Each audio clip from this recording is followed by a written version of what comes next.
Bonjour les gens, bonjour à tous et bienvenue sur les plantes de Marie. Aujourd'hui on se retrouve pour parler d'une plante qui m'est très chère, mon Alocasia Frydek mycolithiana. Oui, je sais, le nom est un peu intimidant, mais une fois que tu t'entraînes un petit peu, tu verras, c'est beaucoup plus facile à dire. Pendant longtemps, c'était ma fierté, ma plus grosse fierté d'ailleurs, ma plus grosse Alocasia, la plus belle, celle qui se portait le mieux. Et puis, la vie quoi. Je pourrais même dire que la vie lui a roulé dessus. Je vous explique, j'ai déménagé et lorsque j'ai voulu donc déménager, j'ai laissé toute ma collection de plantes chez mes parents. Et même, effectivement, ces Alocasia qui sont de vrais drama queens et qui sont très difficiles à contenter. Ne me faites pas dire ce que je n'ai pas dit, ce n'est pas du tout la faute de ma mère, elle a fait ce qu'elle a pu, elle s'en est hyper bien occupée, mais effectivement c'était mon erreur, je n'aurais pas dû lui laisser celle-ci. Le problème, c'est que je ne pouvais pas me trimballer avec cette énorme Alocasia partout où j'allais, sachant que j'ai déménagé plusieurs fois avant d'enfin pouvoir m'installer avec mon chéri. Bref, sans rentrer dans les détails, cette Alocasia est enfin de retour à la maison. Et comment dire, je pense qu'elle n'a pas trop apprécié son petit périple chez mes parents, parce que oui, elle est comme toutes les autres Alocasia,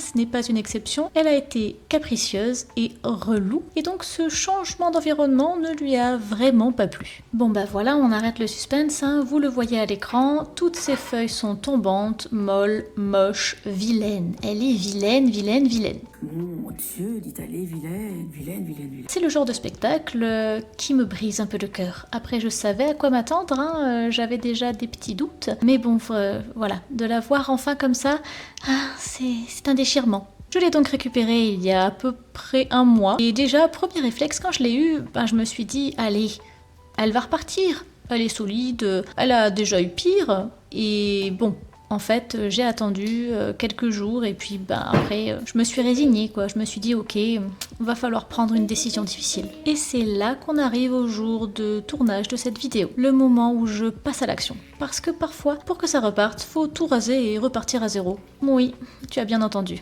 Repartir à zéro. Et pour ça, c'est pas compliqué. J'ai décidé de tout couper, toutes les feuilles sans exception. Je sais que ça fait un peu mal à regarder, alors si jamais tu es un peu sensible et que tu ne veux pas voir ce spectacle déchirant, je te conseille de passer de quelques minutes la vidéo. Une fois toutes les feuilles coupées, je décide de couper aussi une partie du tronc qui me semblait pas en très bon état.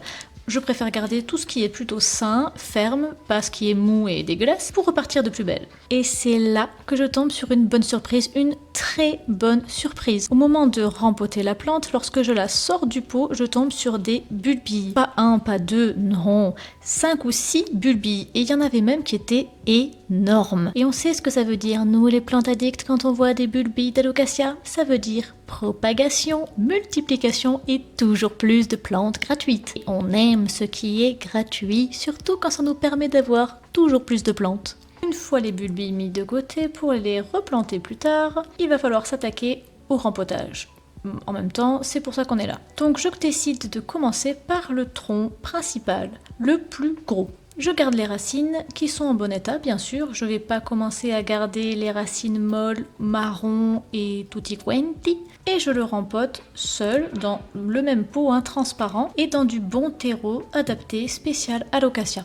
Pour toutes mes Alocasia actuellement, j'utilise un terreau spécial Alocasia de chez Cibotanica. C'est un terreau qui est assez particulier parce qu'il a la capacité de retenir l'humidité dans le terreau, de retenir l'eau plus longtemps. En fait, c'est un terreau qui va sécher moins vite parce qu'il est un peu plus compact, il est beaucoup moins aéré qu'un terreau spécial Anthurium par exemple. Ce genre de terreau peut être très adapté pour les Alocasia qui aiment garder leurs racines toujours un peu dans l'humidité. Par contre, il faut faire très attention parce que c'est un terreau qui va donc, je l'ai dit, sécher beaucoup moins vite, qui va donc retenir l'eau et si jamais tu l'arroses trop souvent, tu vas venir noyer tes plantes. Et oui, je l'ai dit, les Alocasia, ce sont un petit peu des drama queens chiantes, donc elles ont un terreau chiant, ça va un peu avec elles.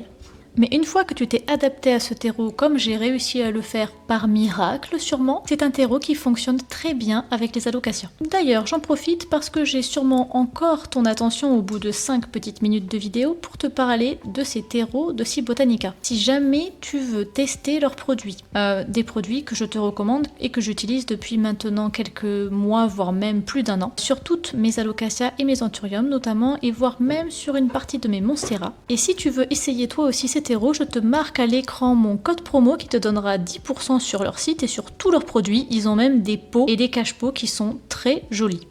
Sache que pour tout achat que tu feras de ton côté, j'ai une commission. En fait, la marque, je travaille avec eux depuis un moment maintenant. La marque me reverse un pourcentage de ce que tu vas acheter. Donc ça permet pour toi d'être content et d'avoir de bons produits. Et pour moi, ça permet de soutenir un petit peu mon travail ici. Et pour revenir à nos moutons, mon tronc principal que j'ai donc mis en terreau spécial Alocasia est toujours en vie. Si jamais tu es curieux, attends d'aller jusqu'à la fin de la vidéo, je te montrerai à quoi il ressemble aujourd'hui.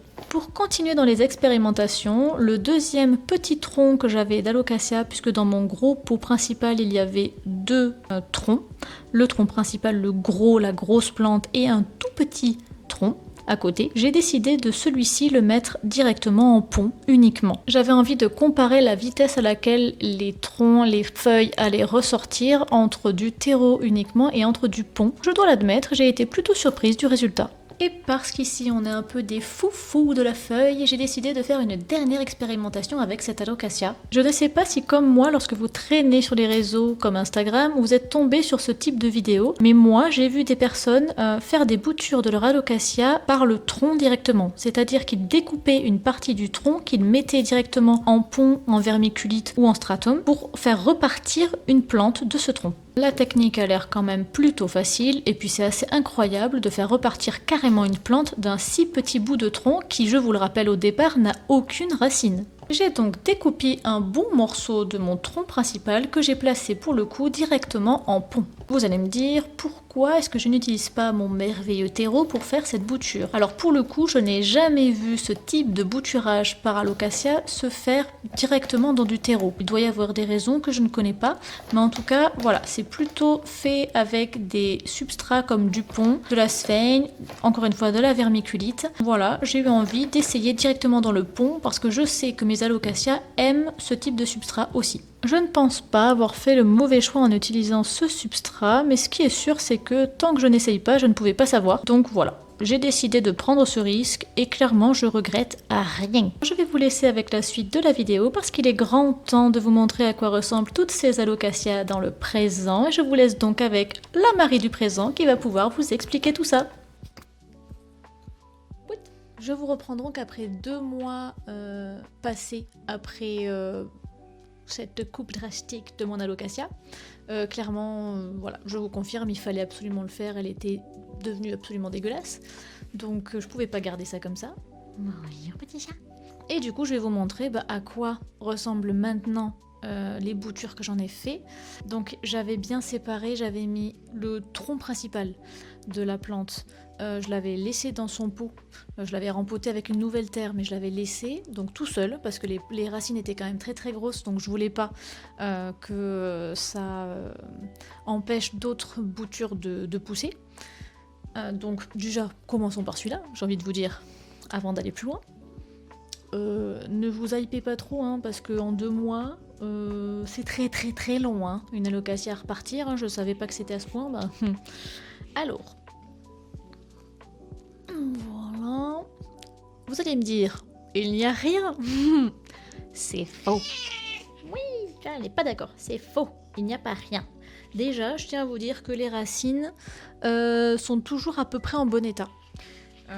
Je l'ai mis exprès, je l'ai laissé dans son pot transparent pour voir. Alors bon, elles sont un peu bien cachées, mais voilà, il y en a des nouvelles qui se voient maintenant.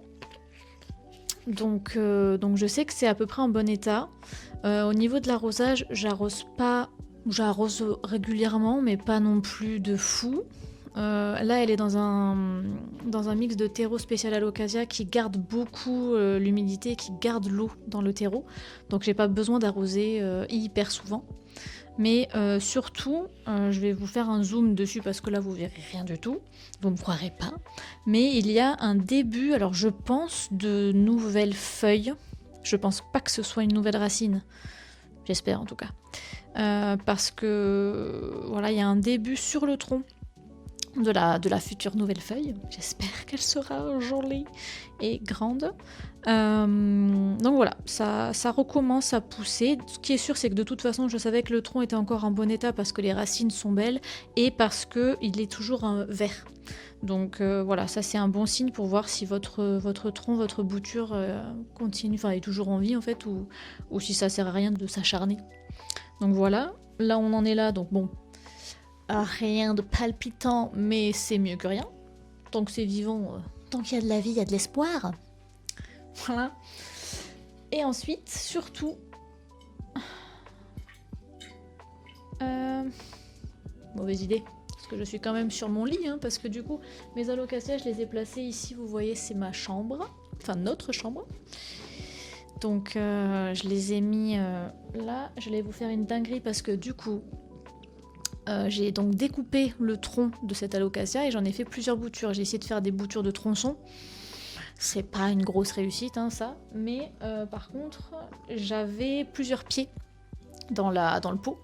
Donc il y a un deuxième petit pied que j'ai séparé. Et là, pour le coup, je l'ai pas mis en terre. Je voulais tester les deux techniques. Je l'ai mis plutôt directement en pont. Donc, alors, attendez, je teste. En espérant que le son soit pas trop pourri. Je vous ai mis là du coup. Pour vous montrer, donc le deuxième, je l'ai mis en pont et en fait j'ai un cache-pot, donc sans trou, et j'ai le pot où j'ai mis la plante et avec le pont qui du coup baigne dans un fond d'eau qui lui est dans le cache-pot. Comme ça en fait le pont est toujours humide. C'est comme ça que ça fonctionne hein, pour ce type de substrat. Et du coup là pour le coup et donc je dirais que le pont pour les alocasias ça marche quand même plutôt bien. Et là d'ailleurs vous pouvez voir qu'il y a déjà un départ de feuilles qui est bien avancé là. Ce substrat là marche mieux, en tout cas permet à la plante au départ de chez moi. Au départ, ça permet d'aller plus vite et de faire pousser la plante bien plus vite. Donc, je pense que là, j'ai mis en l'occurrence, il y a j'ai essayé de faire donc une bouture de tronçon. Elle est toujours verte, donc je vais le laisser. Mais pour l'instant, il n'y a rien qui se passe. Et il y a donc deux pieds. Donc, il y en a un qui a bien démarré et le deuxième, il me fait des nouvelles racines. Donc, bon. C'est mieux que rien, pareil. Hein. Ils sont tout est encore vert, donc pour l'instant, je sais que c'est pas mort, je vais le laisser comme ça. Et j'attends, voilà, j'ai surtout hâte de voir la nouvelle feuille pousser. Et puis, j'espère que ça me refera un bel alocasia, parce que il était magnifique. Hein. Je vais vous mettre des vidéos du prime de mon alocasia Fridek. Et clairement, il était magnifique, ce qui n'est plus le cas. Mais bon, tant que les racines sont belles et que le tronçon est en vie, ça peut repartir. Donc voilà, je croise les doigts, je vous tiens au courant de l'évolution de la plante d'ici quelques semaines, quelques mois, hein, parce que c'est pas rapide. Et puis voilà. Sinon, pensez à vous abonner si ça vous a plu, si vous avez envie de voir la suite de l'évolution de cette plante. Et de voir les autres aventures. Et puis voilà, on vous fait des petits bisous. Et puis à tout bientôt.